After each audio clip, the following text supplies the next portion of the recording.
What is up, people? Today is Fallacy Friday, and boy, do I have one for you. We've got a Muslim girl here who thinks something a little radical and crazy about an Islamic theocracy. And she commits a very basic fallacy here that seems to be a core part of propaganda. And I think that recognizing these fallacies are very important to combating propaganda. So if you happen to have a Muslim friend or know Muslim people or whatnot, feel free to share this particular video out because I think that could really speak to them. And I think that it can really show how fallacious propaganda can be, because that's all that this video is propaganda. But let's go ahead and get into it. السلام عليكم ورحمة الله وبركاته. نحن الشباب ذكورا وإناث، شاء لنا الله أن نعيش في ظل الرأسمالية العفنة التي لا تلقي بالا للإنسانية، حيث لا راحة ولا هناء، بل عناء يتلوه عناء. فالمشاكل التي نعيشها تلفنا لفا من جميع الجوانب، فالبطالة من جهة، والمناهج المدرسية الفاشلة من جهة، وما تحيكه لنا منظمات الشباب والجمعيات النسوية من جهة أخرى. All right, this is the first instance of the fallacy that she makes. The fallacy that is in this entire video and that is the core of propaganda is the false cause fallacy. Basically, you're taking a perceived relationship between two things and are saying that one causes the other. In this particular instance, this young woman here is saying that capitalism directly causes unemployment, bad school curriculum, and just a whole bunch of other horrible shit. She's painting capitalism and all this other things. Not to say that capitalism doesn't have its problems. It does. But I mean, there's problems in almost any kind of governing body. There's chances for corruption and all this other stuff to happen. And of course, no country is without unemployment. I can't think of a single country that has 100% employment, no unemployment, no homeless, no any of that. But to paint capitalism as directly causing these things, I think is a bit fallacious. There may be some instances where capitalism does indeed cause unemployment, as in, them having to lay off workers, like the individual companies having to lay off workers and whatnot. But that's not a direct, like the actual unemployment that we see as far as statistics goes.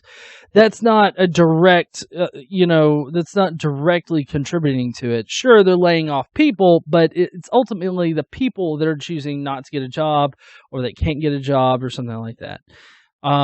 So it's not the capitalist system necessarily that causes it. I think that unemployment throughout any kind of society is going to be prevalent. I mean, in some countries out there, they make begging, their full-time job basically, and they just go out there and they beg people for money. And in some countries, it's actually part of their culture to give money to those that beg. And so that's why it can be a full-time job for these people. So unemployment it's a global thing. Like, it doesn't matter what kind of government you're under or system that you're under, unemployment's going to be there. So there's no reason to say that capitalism is directly causing this. But we're going to get into the reason why she's saying this, making this fallacy here in just a second. إلى وجود الاحتلال هنا في فلسطين حيث ينعدم الأمن والأمان، فلا رعاية حق يلقاها الشباب المسلم.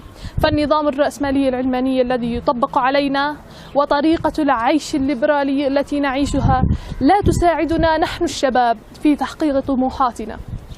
ولكن نحمد الله على أننا شبان مسلمون نشهد شهادة الإسلام أن لا إله إلا الله وأن محمدا رسول الله. نعم، إنه الإسلام النظام الرباني وحده الذي ما إن طبق سيسعد البشرية جمعاء وليس فقط الشباب. ففي ظل الإسلام لا بطالة ولا جوع ولا فقر، وستعمل دولة الخلافة الراشدة الثانية على منهاج النبوة التي نعمل لإيجادها على توفير كل ما يلزم الشباب المسلم. Okay, if you couldn't tell there, that is the second instance of the false cause fallacy. And because she's saying that a theocracy of Islam will not cause unemployment and will not cause famine, and it just generally cares for the Muslim youth. And this is purely a fallacy, because if you look at Iran, which Iran is a Islamic theocracy right now, it's one of the last theocracies in the world. If you look at them, they've had a steady unemployment rate between 9.5% and 15% for the past while here. And they've been an Islamic theocracy since about 1979. So to say that unemployment won't be a thing under an Islamic rule, under a caliphate, is totally disingenuous on her part, because it's demonstrably false. If you know, comparing it to a current theocracy that's run by an Islamic regime. As of 2012, there was a shortage of various food stores in Iran too. So to say that there's not going to be famine because you're under an Islamic theocracy that praises Allah is a false cause fallacy, because just because you're under that particular type of government system doesn't mean that famine can't occur. It doesn't mean that unemployment won't be a thing. And that gets to the root of how the false cause fallacy is a core element of propaganda, because they attach a perceived connection between two things and then state one thing causes the other. Whether or not the other thing that is caused by the first thing, if you can understand that and follow it, is good or bad, either way, it's a false cause fallacy, because that is not the cause of the second thing. On the capitalism portion, you could possibly say that it is a slippery slope, because you're saying that, well, capitalism causes this causes this is bad, and so we don't need to implement capitalism. And so following that out, that's kind of a slippery slope because of capitalism not actually causing the second thing. And so therefore we shouldn't use capitalism or whatnot. So the slippery slope too, it would be a core element of propaganda, another core element of propaganda. I hope that you can see how it's not, by me demonstrating, by comparing, what she's saying to an actual in practice Islamic regime, Islamic theocracy. You can see how what she's saying is just demonstrably false. And I hope that you can see past the propaganda in this video. Let's go ahead and finish this out and see where else she goes with it. وفر له العيش الهنيء والسعادة والاطمئنان. كيف لا؟ والله خلق الإنسان وجبله على فطرة إذا اتبعها اطمأن وارتاح، وإذا خالفها لم يعرف الهناء. فلا مقارنة أبدا بين النظام الرباني عندما يطبق على. There's no comparison between reality and Allah's divine ruling on the earth. I think that there's a lot of differences.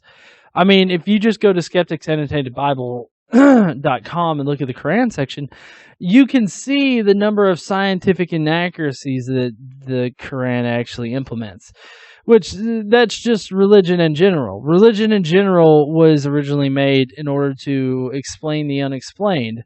But it was, they were explaining the unexplained with, God did it! So, it's no surprise that the Quran has scientific inaccuracies, okay? And you should be able to recognize those scientific inaccuracies instead of trying to Nostradamus the shit out of it and make it fit. Like a lot of apologists do. They take the most vague references in any of these holy texts and they say, oh look, the Bible predicted it. I guess that means it's true. أرض الواقع والنظام البشري الفاسد الذي يطلق الحريات دون ضبط فيفسد الحرث والنسل. لذلك نحن This part of corruption here, That's actually pretty rampant in Iran as well. The corruption of their government system, bribes being the main way that they are corrupted. You can pretty much pay off an official to look the other way about something or whatnot if you have enough money and enough social power in order to matter. So corruption is very much alive in Iran, and they praise Allah. They implement an Islamic regime, an Islamic theocracy. But again, you're using the false cause fallacy to say, nope, that doesn't happen under Allah, because Allah is good, and all the time, Allah is good, even when he's killing his own people. للعيش في كنف دولة الإسلام، وندعوكم أيها الشباب المسلم للمشاركة في العمل على تغيير الواقع السيء الذي نعيشه، والعمل مع العاملين المخلصين لإرجاع حكم الله في الأرض. ونهيب بكم أن تشاركونا في هذه الحملة العالمية التي ستتوج بمؤتمر عالمي تحت عنوان الشباب المسلم رواد التغيير الحقيقي. بارك الله بكم وجعل دعمكم لنا في ميزان حسناتكم يوم لا ينفع مال ولا بنون إلا من أتى الله بقلب سليم. والسلام عليكم ورحمة الله وبركاته. Well, I would love to hear your opinions on that last little bit, that part of the Quran that she read off. I would love for you to leave a comment down below. Let me know what you think about that particular verse. And, next week, what I'll do is I'll go through them and I'll read them and put together a video so that, we can kind of discuss what you guys think. I would love for you to hear it, for you guys to espouse your ideas on it, because, I'm not saying that I have the best ideas at all. Feel free to look down below at the links I have for the information that I used for this video that show that Iran suffers from all of the same things that she says that Iran shouldn't be suffering from. I also have the logical fallacy link down below so that you can investigate it for yourselves. And as I always say, don't just take my word for it. Investigate for yourself. Come to your own decision. Don't just use my ideas, my opinions. Form your own. Thank you for joining me today. I hope you have a nice weekend.